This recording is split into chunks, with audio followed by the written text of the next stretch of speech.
RepairMedia.com. All right, welcome back to another great video series. Today we are working on the Jacuzzi Magnum Plus. All right, so we're going to show you how to completely rebuild this bad boy.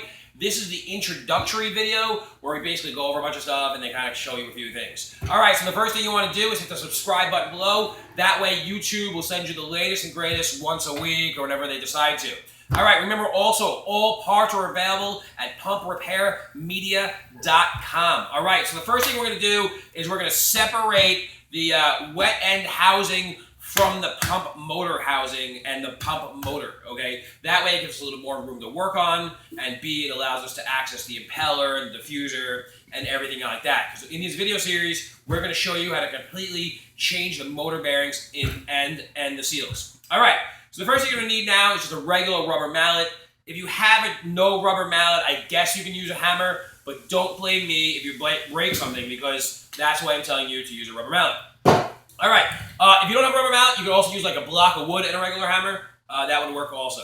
All right, so here you go. Just trying to give you an alternative, you know what I mean? So there's a little tab here, or maybe your pump doesn't have that anymore, but basically just pull this little tab out and flip it up like that. See that? Pull it out, bam. That removes the locking mechanism. And then what we're going to do here, just same like we always say, is lefty loosey, righty tighty. We're going to now tap it with a rubber mallet and get this thing loosened up just like this. Okay, just like that. I've never worked on this pump before, but we're going to tap this like this. There we go. And what that does is that's going to loosen the ring just like that. Okay, so now I'm going to put this little tab, but remember, don't lose this in the sand if you're working outside. Put it in your pocket, somewhere like that. Now, once you remove this lock ring here, you can lift up the back of your motor and just slide it off like this and get it out of the way. I gotta be easy, I'm on video. I can't like, drop it. All right, once you do that, you gently, not folks, do not start your engines. Shut them off.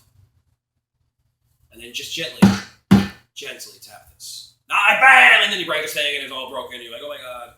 So here you go.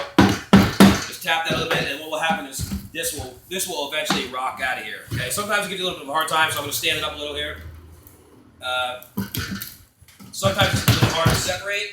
I am going to get a flathead screwdriver and separate that, because this one is a little bit stuck in there. All right, so when we come back, that's actually a great video, because somebody at home is going to be like, oh my God, I can't get it out, you made it look too easy, blah, blah, blah. So when we come back, I'm going to have a flathead and a pry bar, and I'm going to show you how to take this out. All right, so there you go. All parts are